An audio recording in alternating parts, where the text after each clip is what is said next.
بله کاربدانین سرکفتنا بایدن ده هلبجاتنین امریکا ده نویسکار روزنامه‌وان خضر دوملی جدو که میوانی منه سلاف که خضر ستایل که ترامپ هبو ستایل که گلکی بالکش نوی که سروکیم بری امریکایی گلک جواز بو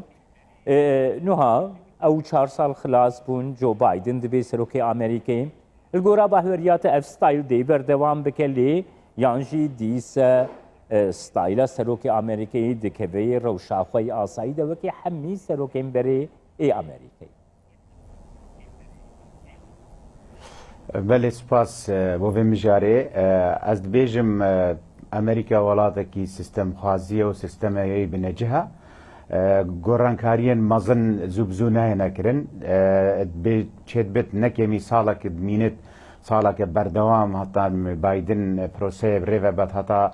ew guhorînên mezin yan ku evlayanên siyasî yan rojhelata navîn taybet yan ku Ewropayê yan ku Îranê çaverêna hetanê verêja wê diyar bit اليديه gelek giring ew verêja paşnaya Trumpî wextekî dirêj divêt Biden karî ser biket heta bînte ser sikka prosa hizbê wî û helwesa gor tîyora wî ya ku rêvebirina Amerîka û rêvebirina siyaseta derveya Amerîka bi taybetî xalasiya here giring ew ye xelek gelek teweqeet ket ku Biden dê gelek tişta bi zû zû ket ez bêjim ev tişta gelek ya wisa diyar nîne ji ber ku çêdibit tinê hindek بريارين سفك وبلز وهندك وكو كامبينين اعلامي بهربتر روشا كنو وجهك نوب وامريكا دياركت كو افا جياوازج اج سردمي ترامبي وافي چنديجي دي وكو بيجد وقت بورد فيت بلان بورد فيت بايدني الديف شونت من او بروسايا هشتانينا اجبركو فاكترين هيزن بايدني الناف امريكانا نلدر في امريكانا كي خدر بنها بقاسي كورايا بشتيا كرد جو بايدن ناست كان جو بايدن يك جوان كسايت يا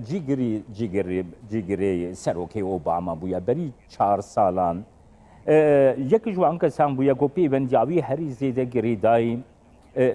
در دورا پرسا کرده بویا انها یک جوان کسان بویا بایدن اینکم پرسا کنفدرالیزمیش بوی عراقی پیشنیار کریه هر وها یک جوان کسان کو دولتین در دورا کردستانی دولتین داگیر کردین کردستانی باشناست که بیوندیه که وی لگل روشا ترکیه هبویا لگل روشا پرسا کرد گلکی برفره هبویا بیوندیه که وی هواتی لگل جنابه سروک مسعود برزانی هیان گلو چاوری بنیاد چند و 4 سالی پیش آمده سیاست کی تایبت ارینیتر پوزیتیف سریا بایدن دبه بله سیاستك وهروسا براكتزمك جواز ده هبت ويبتر ارينيبت برانبري رجحلاتا نافين بله اوا وقتك جرد فيد نكيمي 6 مها هتا سالكي همان وقت جدا بايدن زانت شاوا سر دريل قال ايران بكت والقال تركيا بكت وأبا معناه نينا كود جوازية كجدال قال كردا وهريما كردستاني كت أو بري خودنا هريما كردستاني وكو باشكش عراق كإجرتي ببروسا عراقي ده بروسا إجرتية كعراق كبهزدا اتكارن بترب شتفانيا هريما كردستاني بكن وهروسا دستي وردانا ولاتن دردورن هريمي لاواز كانوا نهيلن بهرا بتر روش بتر آلوز بتر العراق بقشتي والهريما كردستان التايبتي همان وقت جدا بايدن وشارة زايا كباش هي برانبر تركيا از بيجم وقتك دريج بورد فيت وهيزك مازن بورد فيت وسياستك وقواتك مازن فيت حتى او كيشو آلوزيان ترامبي درست كرين اتنافرا تركيا لسوريا دا ونافرا تركيا العراق دا هر وصل نافرا ايران العراق دا ايران لسوريا دا وقتك دريج رفيت وهيزك مازن فيت حتى جارة كدي وي بروسي بين تسر سكايا كدرست لو ما نيجي او يا ام جافرت كان بهرا بترشيد بت الدمي اي كي 6 مهر عولي او بروسيا اما ذكرناها البجارتنا العراقي هندك جوازي بشتفاني هبت بو عراقك اي قرتي ناف عراقي ده بو بهيز كرنا هريما كردستاني كيكي خدر بابتكي بالكي شيتر جبورا يا قشتيا كرد نهال روجاواي كردستاني پرسا کرد آستکی هستیار دیا دبکو روجاوایی کردستانی کرد به بربستاتویه که و بچن امریکا د پیوندین در نابینا پیانه که و انکه سده وکی نابین کاری رولکی دلیزه لگور آگاهداریین موکی کردستان 24 برپرسین انکسه لسر اکرانا کردستان 24 گوتن کو بری دروژان امریکیا پیوندیل گلوان دانیه گوتنه کو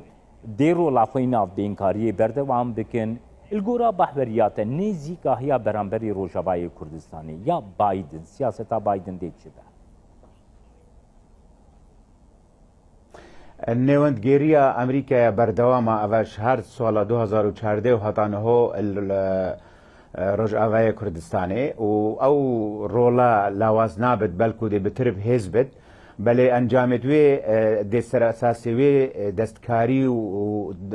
پەیوەندیên ئەمریکا و تورکیا ئێنە دیارکردن و هەڵوەسە بەلانسکردن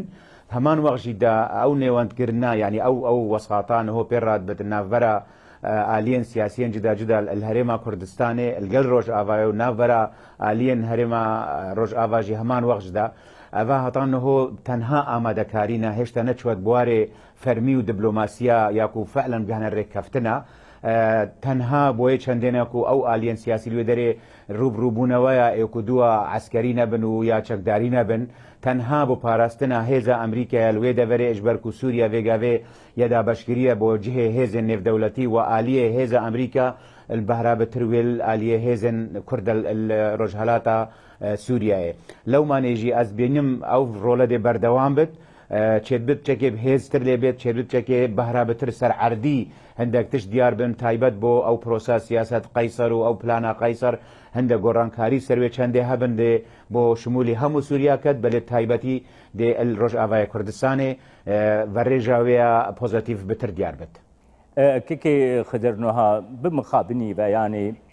دوان 4 ساڵên dawî de jî destberdan di rewşa herêma Kurdistanê de berdewam bû ji aliyên welatên derdora herêma Kurdistanê ve her wiha jalî Bexdayî ve jî diva 4 salên pêşiya me de em dikarin pêşbîniyê bikin ku di dema serokatiya Biden de